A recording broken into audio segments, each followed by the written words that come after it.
আসসালামু আলাইকুম। দেশ এবং দেশের বাইরে যে যেখান থেকে শুনছেন সবাইকে স্পোর্টস বাংলা আপডেট চ্যানেল থেকে জানাচ্ছি শুভেচ্ছা। চলে এলাম আরও কিছু নতুন আপডেট নিয়ে।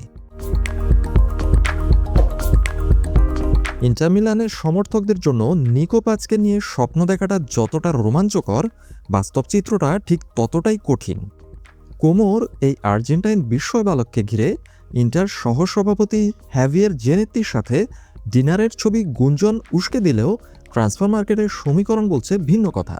চলুন এ বিষয়ে বিস্তারিত জেনে নেই, কারণ পুরো বিশ্বের কোটি কোটি আর্জেন্টাইন ভক্তদের কাছে নিকো পাজ বর্তমানে খুব জনপ্রিয় একটি নাম।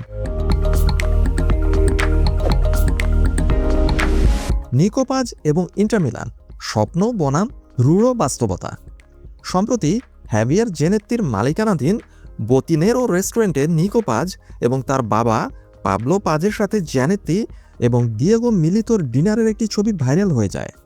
এর ফলেই ইন্টার ভক্তদের মনে আশার আলো জেগে ওঠে।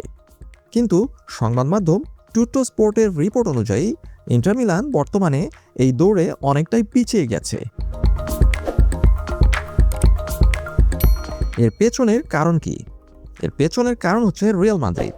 কারণ এই নিকো পাজ রিয়াল মাদ্রিদের খেলোয়াড় এবং রিয়াল মাদ্রিদ খুব চতুরতার সাথে এই নিকো পাজের ক্ষেত্রে বাইব্যাক ক্লজ রেখে দিয়েছে। অর্থাৎ রিয়াল মাদ্রিদ চাইলে যে কোনো সময় নিকো পাজকে আবার কিনে নিয়ে আসতে পারে। নিকো পাজ বর্তমানে কোমোতে থাকলেও তার ভাগ্যের নিয়ন্ত্রণ এখনও রিয়াল মাদ্রিদের হাতেই রয়ে গেছে। কি সেই বাইব্যাক ক্লজ? 2026 সালের জুনের মধ্যে রিয়াল মাদ্রিদ মাত্র 9 মিলিয়ন ইউরো খরচ করে তাকে পুনরায় দলে নিতে পারবে।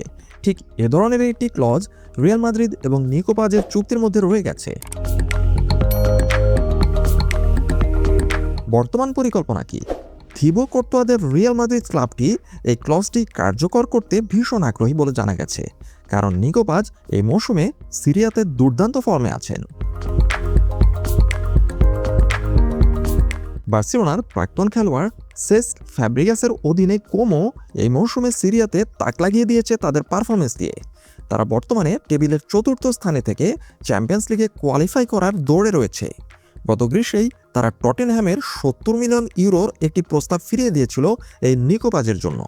অর্থাৎ বোঝাই যাচ্ছে নিকো পাজ কোমোর জন্য কতটা গুরুত্বপূর্ণ একজন খেলোয়াড়।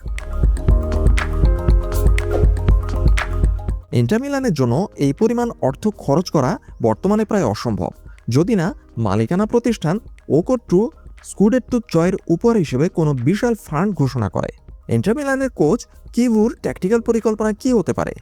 ইন্টার মিলানের বর্তমান কোচ ক্রিস্টিয়ান কিভু, যিনি ইনজাগির উত্তরসূরি হিসেবে দায়িত্ব নিয়েছেন, তার প্রিয় 3-4-2-1 সিস্টেমে নিকো পাজের মতো একজন ক্রিয়েটিভ প্লেয়ারকে খুব করে চাইছেন। নিকো পাজ এই মৌসুমে ইতিমধ্যে 10টি গোল এবং 6টি অ্যাসিস্ট করে তাক লাগিয়ে দিয়েছেন পুরো ফুটবল বিশ্বকে। বর্তমানে আর্জেন্টাইন ভক্তদের কাছেও নিকো পাজ খুবই জনপ্রিয়তা পেয়েছেন, যা তাকে ইউরোপের অন্যতম সেরা তরুণ প্রতিভায় পরিণত করেছে। এখন দেখা যাক রিয়াল মাদ্রিদ এই নিকো পাজকে বাইব্যাক ক্লজ কাজে লাগিয়ে তাদের দলে পুনরায় নিয়ে আসে কিনা। আপাতত এ পর্যন্তই। সবাই ভালো থাকুন, সুস্থ থাকুন, নিরাপদে থাকুন, এই প্রত্যাশায় আল্লাহ হাফেজ।